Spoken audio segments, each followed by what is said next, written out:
저희가 초등학교 다닐 때, 중학교에 다닐 때만 해도 전교 학생들이 모이는 운동회를 했습니다. 운동회를 할 때에 달리기를 하면 반드시 체육 선생님이 준비하고 총을 쏘았어요. 아마 제가 기억하기로는 화약으로 된 그 총을 땅 쏘면 이게 출발을 했던 기억이 납니다.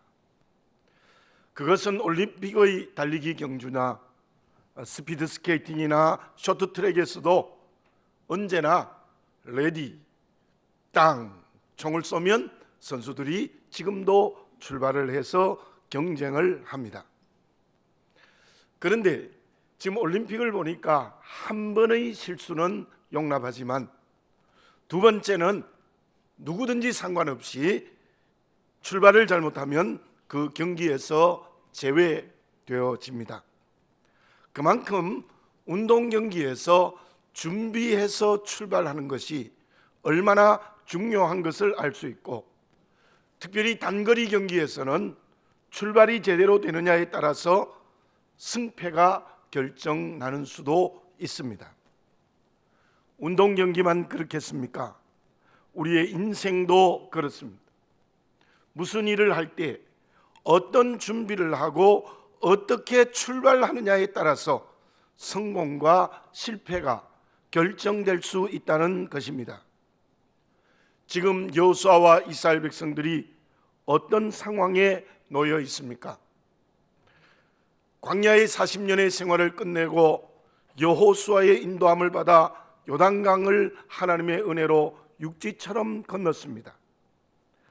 그의 감사하는 마음으로 요단강 한 중간에와 길갈에 12돌의 기념비를 세웠고, 그리고 새로 태어난 60만 중에 남자 장년들에게는 할례를 행하는 일을 행하였습니다. 그리고 이제 길갈에서 여리고 평지로 가면서 가나안 정복의 출발점에 서 있는 것이 본문의 말씀의 상황입니다. 그때 여호수아와 이스라엘 백성들은 출발하기 위하여 어떤 준비를 했습니까? 본문의 말씀 10절에 보면은 또 이스라엘 자손들이 길갈에 진쳤고 그달 14일 저녁에는 여리고 평지에서 유월절을 지켰으며, 이들이 가장 먼저 준비한 것이 무엇이었느냐 하면 유월절을 지켰습니다. 그리고 11절과 12절을 보면은 그 땅의 소산물을 먹고 만나가 그쳤습니다. 40년 동안 하늘에서 비처럼 내렸던 만나가 그치고 가나안 땅 입구의 소산물을 먹으면서 출발이 되어진 점을 발견할 수 있습니다. 그렇다면 유월절을 지킨 준비가 무엇이겠습니까? 출애굽기 12장과 13장을 읽어보면 하나님이 이스라엘 백성들에게 분명히 명령하고 있습니다. 유월절을 지키라. 이스라엘 백성들이 400년의 애굽의 노예에서 해방된 유월절, 그 하나님의 은혜로 해방된 유월절을 대대로 매년 정월 14일에 분명하게 지키라고 명령하셨고, 오늘 본문의 말씀에서 그 유월절을 지키고 있는 모습을 볼 수 있습니다. 그렇다면 여호수아와 이스라엘 백성들이 가나안 전투를 준비하고 출발할 때 유월절을 지켰다는 것은 어떤 뜻이겠습니까? 포괄적으로 크게 설명하면 하나님의 말씀에 순종했다는 것입니다. 하나님의 말씀에 순종하는 것이 가나안 전투의 준비였고 출발이었다는 것이지요. 다시 말씀드리면 여호수아와 이스라엘 백성들이 가나안 전투를 위한 준비와 출발은 모두가 다 전부 하나님의 말씀에 순종하는 것이 준비였고, 그리고 땅 소리와 함께 출발하는 것이었습니다. 그런데 지난번에도 말씀을 드렸습니다마는 여호수아와 이스라엘 백성들이 그 하나님의 말씀에 100% 온전히 순종하지 못했습니다. 여호수아서 11장 22절을 보면 가나안 땅을 전부 정복하기는 했는데 가사와 가드와 아스돗은 남겨두었다. 전부를 점령해야 되는데 가사와 가드와 아스돗을 남겨두었어요. 어떻게 되었을까요? 제가 한 가지만 설명을 드리는데요, 골리앗은 사무엘상서 17장 4절에 보면 가드 사람이에요. 그렇다면 이스라엘이 블레셋에 고통당했던 것은 바로 가드를 점령하지 못했기 때문에, 사사기 16장 1절에 보면 들릴라가 가사 사람이에요. 참으로 교묘한 방법으로 삼손을 미혹하여 삼손을 비참하게 죽게 했고, 그리고 온 이스라엘이 고통을 당했던 것이 가사 사람 들릴라, 가사를 점령하지 못했기 때문에 그런 엄청난 역사적 고통이 형성되어졌던 것입니다. 그리고 느헤미야 4장 7절에 보면 아스돗 사람들이 느헤미야의 예루살렘 성벽을 강하게 방해했습니다. 보십시오. 점령하지 못했기 때문에, 말씀에 전부 순종하지 못했기 때문에 이스라엘 역사에서, 아니 오늘날까지도 그 팔레스틴 원주민 이슬람 계통에게 끊임없이 고통을 당하고 있는 겁니다. 아마 주님 오실 때까지 가시가 되어서 고통을 당할 것입니다. 왜요? 하나님의 말씀에 100% 순종하지 않았기 때문입니다. 저는 개인적으로 성경을 읽으면서 하나님의 말씀에 잘 순종한 사람이 여럿 있지만 그 중에 가장 잘 순종한 사람이 고넬료 같아요. 고넬료는 로마 사람이었습니다. 그럼에도 불구하고 이스라엘에 와서 유일신 하나님 이스라엘 하나님을 믿었습니다. 하나님을 경외하고 기도하고 백성을 많이 구제했다. 하나님께서 베드로를 데려와서 설교를 듣고 세례를 받으라 해서 그대로 순종해서 가족과 친구들이 다 세례받고 구원받았습니다. 그때에 세례받고 구원받은 고넬료와 가족들과 그리고 친척들과 친구들이 로마 교회를 세운 것이 틀림이 없습니다. 참으로 하나님의 말씀에 절대적으로 순종한 고넬료 한 사람을 통하여서 로마가 복음화되는 출발의 역사가 일어났다는 것을 분명히 볼 수 있습니다. 저와 여러분, 그리스도인이 되었고 우리 교회 공동체가 세상을 하나님의 나라로 변화시키는, 우리 앞에 있는 가나안을 정복하는 준비와 출발은 무엇이어야 되겠습니까? 다른 것이 아닙니다. 온전히 하나님의 말씀에 순종해야 됩니다. 히브리서 4장 12절에 보면 하나님의 말씀은 살아있고, 하나님의 말씀은 살아있습니다. 지금 우리나라에 얼마나 반기독교적인 문화가 팽배하고 있습니까? 이단이 득실거리고 이슬람이 소리치고 있고 동성애가 합법화되는 과정에 있습니다.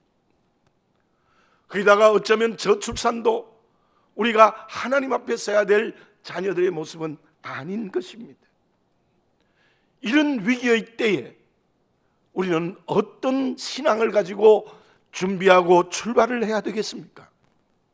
어떤 사람은 한국 이민족을 진단하면서 이런 얘기를 했습니다. 지금이 가장 큰 위기이지만 지금부터 앞으로 5년이 이 민족의 골든타임이다. 이 민족이 살아 움직이느냐 아니면 잘못되느냐가 결정하는 시간이 지금부터 5년이라고 미래학자들은 얘기합니다. 참으로 종말론적인 시간 속에 저와 여러분들이 있습니다.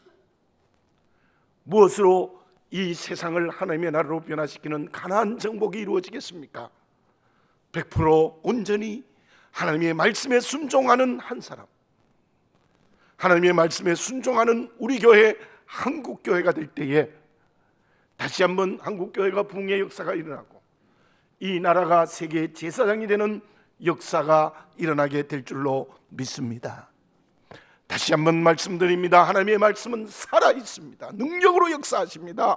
성령으로 역사하십니다.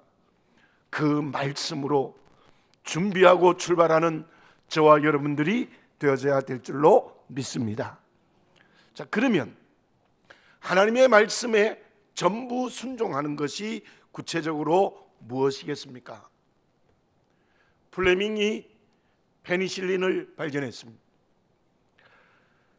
그 발견으로 말미암아 얼마나 많은 사람이 살았는지를 우리는 잘 알고 있습니다. 그런데 그 페니실린 발견에 이러한 일화가 있습니다. 플레밍이 연구하는 연구실은 낡고 허름한 연구실 2층이었다고 합니다. 어느 날 포도성 구균을 연구하는데 1층 연구실에서 날라온 곰팡이가 그 그릇을 오염시켰다고 해요. 연구를 망치게 되어졌습니다. 그런데 플레밍이 다시 한번 가만히 그 곰팡이를 자세히 들여다보고 연구해 봤더니 그 곰팡이 안에 페니실린 원료가 들어있었어요. 그래서 페니실린을 발견했대요.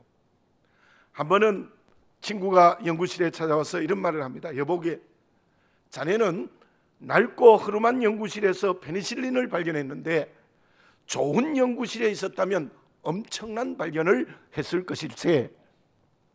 그랬더니 플레밍이 이런 대답을 했다고 합니다. 좋은 연구실이었으면 나는 아무것도 발견하지 못했을 걸세. 그런 얘기를 했다는 일화가 있습니다. 우리가 살아가면서 어떤 일이 잘못되면 대개 어떻게 합니까? 환경 탓을 합니다. 그리고 다른 사람 탓을 합니다. 내가 환경 때문에 일을 망쳤어, 내가 다른 누구 때문에 이 일을 망쳤어라고 하는 것이 대부분의 사람들의 모습입니다. 그렇게 되면 그 누구도 제대로 된 인생의 길을 걸어갈 수 없습니다. 더군다나 믿음을 가지고 살아가는 저와 여러분들이 환경 탓을 알고 다른 사람 탓을 하면 제대로 된 믿음의 길도 걸어갈 수 없고 하나님의 말씀에 절대적으로 순종할 수 없습니다. 일이 잘못되었으면 환경 탓이 아니라 내 탓으로 돌려야 됩니다. 무엇이 잘못됐으면 다른 사람이 문제가 아니라 내가 문제라고 생각해야 돼요.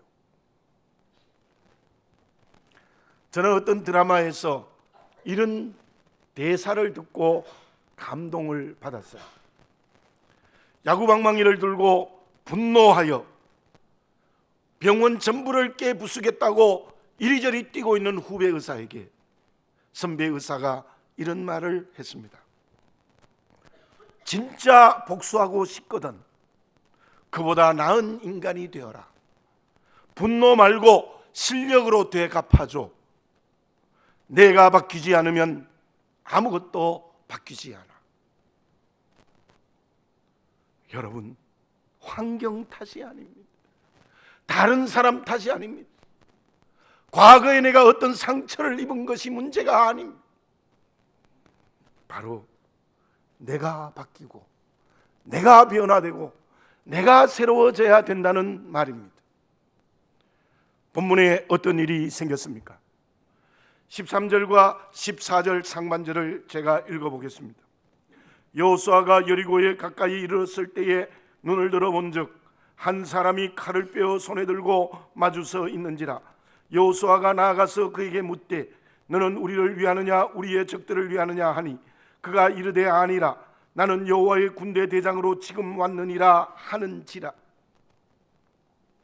여호수아가 여리고에 가까이 이르렀을 때에 어떤 사람이 큰 칼을 빼어들고 여호수아의 가는 길을 가로막고 있었습니다. 그때 여호수아가 질문을 합니다.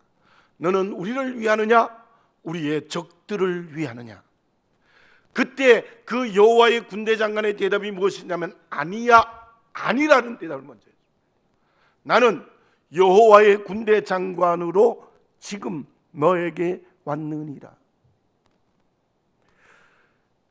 여호와의 군대 장관이 여호수아에게 질문하고 있는 이유는 무엇입니까? 말하고 있는 이유는 무엇입니까? 하나님께서 왜 여호와의 군대 장관을 여리고를 점령하기 전에 가나안을 정복하는 출발이 되기 전에 보냈던 것입니까? 아니라 너의 질문이 틀렸다는 거예요. 내가 너의 편이냐 적들의 편이냐 문제가 아니고 문제는 너가 누구에게 속했느냐, 너가 어디에 서 있느냐라는 질문이 바로 여호와의 군대 장관의 대답이었다는 것을 여기에서 분명히 알아야 됩니다. 여호와의 군대 장관이 칼을 빼어들고 여호수아 앞에 나타난 이유는 너는 누구냐? 너는 어디에 서 있느냐라는 질문을 하고 있는 것입니다. 저와 여러분, 누가 살아계신 하나님의 말씀을 절대적으로 순종할 수 있는 사람이 될 수 있겠습니까? 내가 누구냐에 대한 정확한 대답을 하고 내가 선 자리가 어디인지를 바르게 아는 사람이 될 때에 가능하다는 것을 우리는 여기서 알아야 되는 겁니다. 유월절을 지켰다. 유월절을 지켰다는 말씀에 순종하는 가장 중요한 뜻은 너는 누구냐? 바로 나는 십자가의 은혜로 구원받은 하나님의 자녀이다. 유월절의 피를 내 인격에 묻힘으로 말미암아 사망에서 생명으로 옮겨진 하나님의 자녀라는 분명한 대답을 하고, 그리고 내가 선 자리가 자녀답게 살아가는 거예요. 여호와의 군대 장관이 칼을 빼어들고 여호수아의 길을 가로막고 있는 이유는 무엇이냐면 너는 하나님의 백성이고 하나님의 자녀이고 너는 앞으로 하나님의 자녀답게 살아야 된다는 말씀을 거기에서 하고 있는 것입니다. 제가 성암교회의 담임 목사로서의 정체성이 없다면 목회자로서의 자격이 없습니다. 또한 제가 목회자로서의 인격과 삶의 걸음을 걷지 않는다 하더라도 않으면 성암교회 목회자의 자격이 없습니다. 여러분들의 가정에서 남편이 되고 아내가 되고 부모가 되고 자녀가 된다면 남편과 아내와 부모와 자녀의 정체성이 없으면 그 가정의 질서는 깨어져요. 남편은 남편으로서의 역할을 감당해야 되고 아내는 아내로서의 역할을 감당해야 되고 부모는 부모로서의 역할을 실제적으로 감당해야 되고 자녀는 자녀로서의 역할을 자녀답게 감당할 때 그 가정이 질서 있는 가정이 될 수 있어요. 그렇지 못하기 때문에 얼마나 많은 가정이 깨어지는 것입니까? 회사에 다니는 회사원이 내가 이 직장에 어떤 일을 맡은 회사원이라는 정체성, 그리고 그 일을 제대로 감당하지 못하면 그 회사가 바르게 설 수 없는 거예요. 저와 여러분, 말씀에 절대적으로 순종하는 첫째가 나의 정체성입니다. 내가 누구냐? 내가 날마다 하나님의 자녀로 새로워져야 돼요. 내가 날마다 하나님의 자녀로 변화되어야 돼요. 이 나라가 왜 이렇게 되었느냐? 누구 때문이다, 누구 때문이다. 아니에요, 나 때문이에요. 내가 변화되어야 되는 거예요. 내가 하나님의 자녀로 자꾸만 새로워져야 되는 거예요. 그리고 내 삶의 자리로 그 새로워진 하나님의 자녀가 자녀답게 살아가야 되는 거예요. 바울을 다시 한번 생각해 봅시다. 그는 다메섹 도상에서 예수님 만나가 와서 어떻게 되어졌습니까? 하나님의 사람, 하나님의 자녀, 그리스도 안에서 그는 하나님의 자녀라는 정체성이 분명했습니다. 100% 분명했습니다. 그리고 그는 가는 곳곳마다 자녀답게 살았습니다. 자녀답게 살았습니다. 그랬더니 사람을 구원하고 교회가 세워지는 역사가 일어나지 않았습니까? 그런데 왜 요한계시록의 수신자의 첫 번째 교회가 되는 에베소 교회가 주님의 강한 책망을 받았습니까? 그 교회는 말씀에 굳게 서 있는 하나님의 자녀라는 보수적 신앙을 분명히 가지고 있었는데 왜 그렇습니까? 시간이 갈수록 하나님의 자녀됨을 망각하고 하나님의 자녀로답게 살아가는 서로 사랑하는 것을 다 잃어버렸습니다. 바로 말씀에 불순종하는 에베소 교회가 되었어요. 겉으로는 말씀에 굳게 서 있었다고 했는데 실제로는 말씀에 불순종했어요. 왜? 자녀답게 살지 못했어요. 자녀란 정체성을 점점 더 잃어버리고 있었어요. 거기에서 너희들이 계속 이렇게 하면 촛대를 옮겨버리겠다, 교회를 없애버리겠다는 주님의 강한 책망이 있었던 것을 우리는 에베소서를 통해서 분명히 알 수 있습니다. 살아계신 하나님의 말씀으로 준비 땅 하는 게 무엇이겠습니까? 내가 새로워져야 됩니다. 내가 날마다 변화돼야 됩니다. 환경이 문제가 아니고 다른 사람이 문제가 아니고 내가 자꾸만 변화돼야 되고, 그 변화됨이 삶이 되어 자녀답게 살아갈 때 그것이 말씀에 순종하는 것이 되고, 그로 인하여서 가나안 정복에 제대로 된 출발을 할 수 있다는 것을 여기에서 하나님의 음성으로 성령의 음성으로 듣는 저와 여러분들이 되어져야 될 줄로 믿습니다. 그러면 내가 하나님의 자녀로 날마다 새로워지고 자녀답게 살아가는 것, 다시 말씀드리면 살아계신 하나님의 말씀에 절대적으로 전부 순종하는 그리스도인의 준비와 출발은 무엇을 통해서 이루어지겠습니까? 1972년 우루과이 럭비 팀이 여객기를 타고 가다가 안데스 산맥에 추락했습니다. 모든 사람이 사망했을 것이라는 짐작의 보도가 나왔지만 참으로 놀랍게도 45명 중 17명이 살아나는 역사가 일어났습니다. 그 사건이 영화화된 것이 1993년에 방영되었던 얼라이브라는 영화입니다. 저도 보았습니다. 구조의 결정적인 역할을 한 사람이 페드로 알고르타인데, 그는 어떻게 했느냐? 얼음이 녹아서 흘러내리는 물을 보고 조종사가 구조대에게 지금의 방향을 잘못 전했다는 것을 알고 반대 방향으로 구조대에 새로운 요청을 하고, 골절로 죽어가는 동료에게 함께하는 뜨거운 사랑을 감당하고, 모든 동료들과의 관계를 돈독하게 합니다. 돈독하게 합니다. 그러면서 이런 서약을 지킵니다. 내가 먼저 하겠다. 누구든지 우리 중에 누가 한 사람 죽으면 우리가 먹을 것이 없다면 그 시신을 식량으로 주겠다. 그런 서약까지 하게 해서 참으로 17명이 살아나는 놀라운 역사가 일어났습니다. 그의 노력은 한 번, 두 번이 아니었습니다. 중도에서도 그치지 않았습니다. 계속했습니다.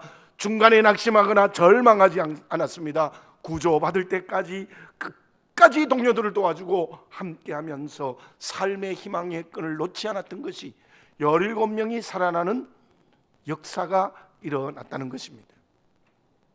하나님의 자녀로서의 정체성으로 내가 날마다 새로워지고 삶의 자리가 자녀답게 살아간다는 것은 한 번으로 끝나서 안 돼요.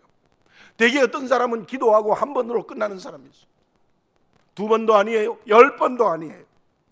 여러 번도 아니에요. 언제나 항상 끝까지 하나님의 자녀로 늘 새로워져야 되고 늘 하나님의 자녀답게 살아가야 되는데, 그것이 구체적으로 무엇을 통해서 가능하겠습니까? 14절 하반절에서 15절까지를 다시 한번 읽습니다. 여호수아가 얼굴을 땅에 대고 엎드려 절하고 그에게 이르되, 내 주여 종에게 무슨 말씀을 하려 하시나이까? 여호와의 군대 대장이 여호수아에게 이르되, 내 발에서 신을 벗으라. 내가 선 곳은 거룩하니라 하니 여호수아가 그대로 행하니라. 자, 이 말씀은 모세에게 똑같이 나타났더랬죠. 출애굽기 3장에 나타납니다. 떨기나무에 불이 활활 타는데 떨기나무가 없어지지 않아요. 호렙산입니다. 신기해서 가까이 갔을 때 하나님의 음성이 들리는 게 출애굽기 3장 5절입니다.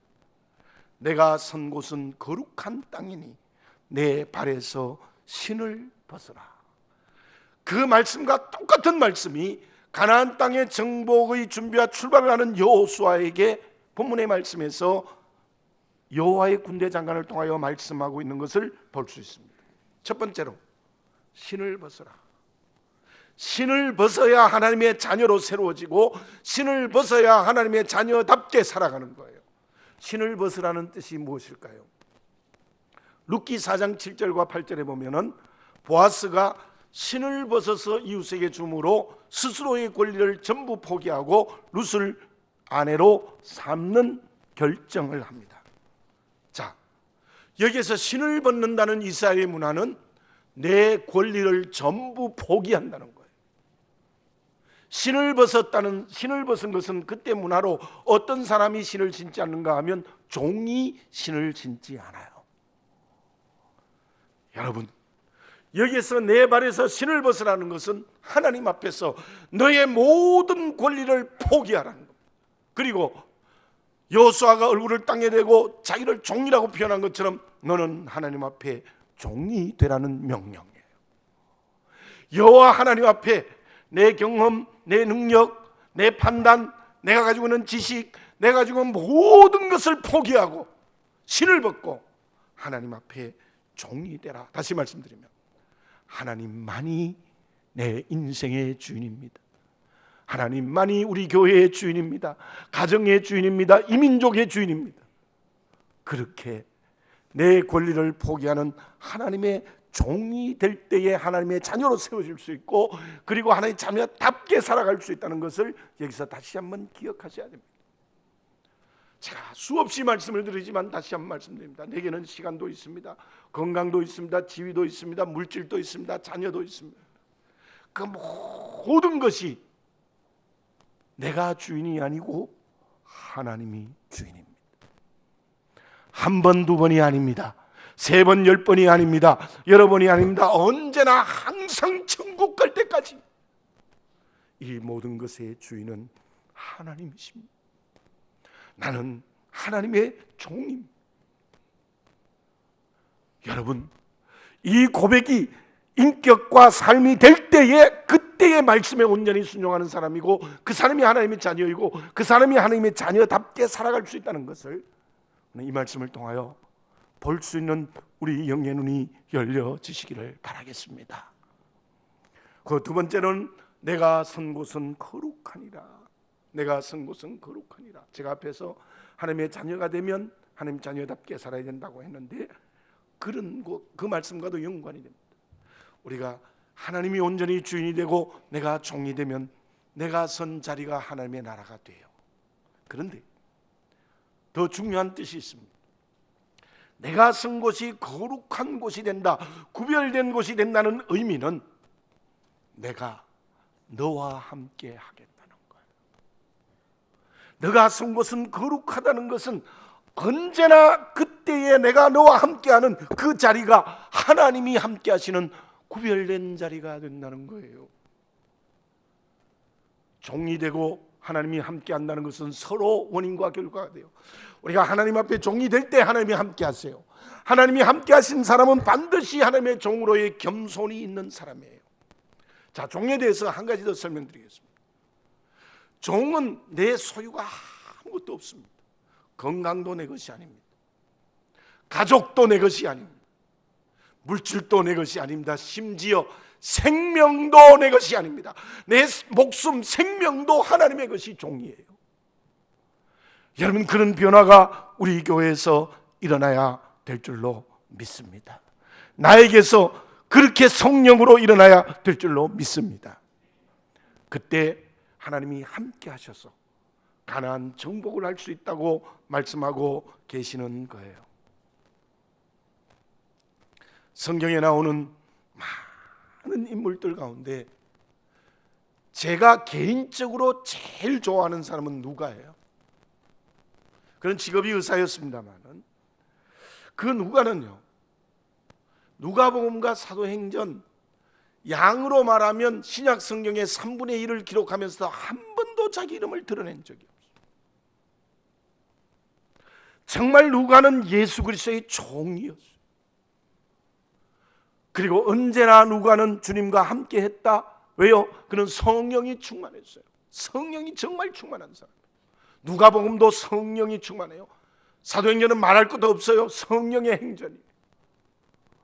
그리고 그 누가는 모든 사람이 바울을 떠나도 끝까지 건강에 문제가 있는 바울과 함께 했어요. 아마 순교 이 자리에서도 누가는 있었을 거예요. 여러분, 그 누가야말로 한 사람의 말씀을 온전히 순종하는 자녀로, 자녀답게 또 종으로 하나님이 함께 하실 때 얼마나 큰 일을 감당하는 그릇이 되었다는 것을 알 수 있습니다. 우리는 바울을 통하여 로마 복음화에 출발이 되었다고 생각할 수 있습니다. 그러나 바울을 통하여 로마가 복음화되는 결정적 역할을 한 사람이 누가예요. 누가는 우리에게 성경 말씀을 기록했을 뿐만 아니라 로마를 복음화하는 데 결정적 역할을 한 사람, 1인자가 아니고 2인자의 자리에서. 그러나 제가 자주 말씀드리면 가룟 유다나 대만은 보면요, 분명히 예수님과 가까이 있었습니다. 또한 복음 증거자 바울과 가장 가까이 있었습니다. 그들은 뜨거운 열정을 가지고 제자가 되고 그리고 복음 증거를 하겠다는 마음이 있었을 거예요. 문제는 끝까지 가지 못했다. 가다가 변질되었습니다. 가다가 종이라는 것, 그리고 하나님이 함께한다는 것을 망각해 버렸을 때 그들은 어쩌면 구원에서까지도 제외되는 비참한 결과를 맺었다는 것을 우리는 분명히 알 수 있습니다. 주의 종이 될 수 있겠습니까? 종이 될 수 있겠습니까? 그러면 하나님이, 주님이 나와 함께 하십니다.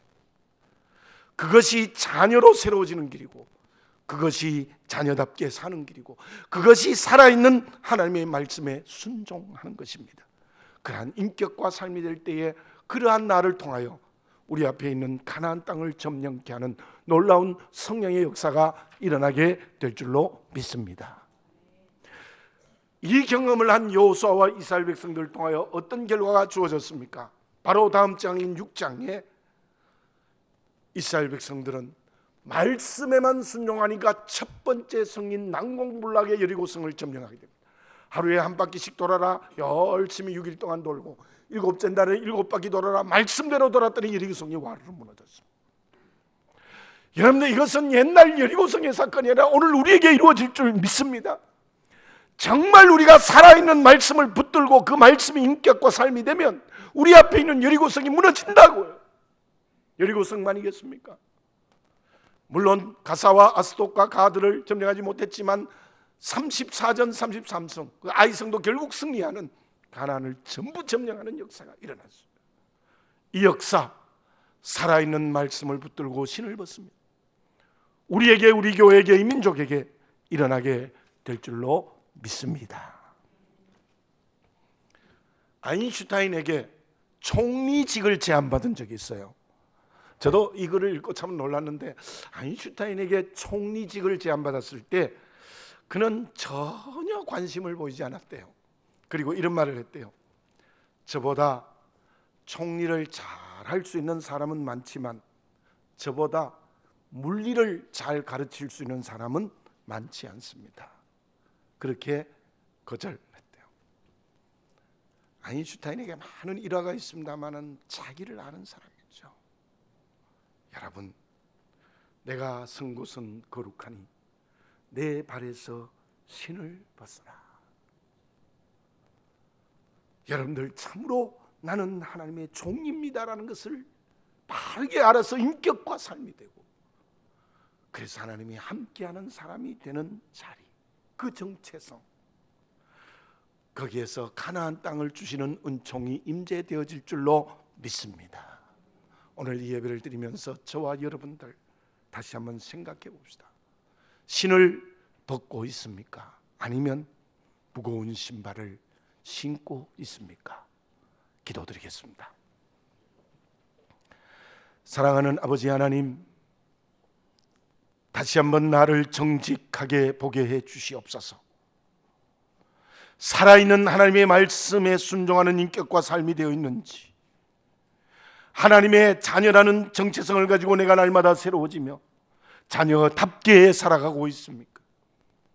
그 하나님의 말씀에 순종하기 위하여 여호와 하나님 앞에 진짜 종이라는 정체성을 가지고 주님이 함께 하시는 능력의 역사로 살아갈 수 있는 우리가 되게 해 주시옵소서. 그때 여리고성을 점령하고 우리 앞에 있는 가나안 땅을 점령하는 개인과 가정과 교회와 또한 한국교회가 될 수 있을 줄로 믿습니다. 자기 정체성을 잃어버리고 하나님의 자녀라는 정체성을 잃어버리고 이리 뛰고 저리 뛰는 어리석은 자가 되지 말게 하여 주시옵시고, 무거운 신발을 벗어던지는 주의 종이 되게 하여 주시옵소서. 예수님의 이름으로 기도드립니다. 아멘.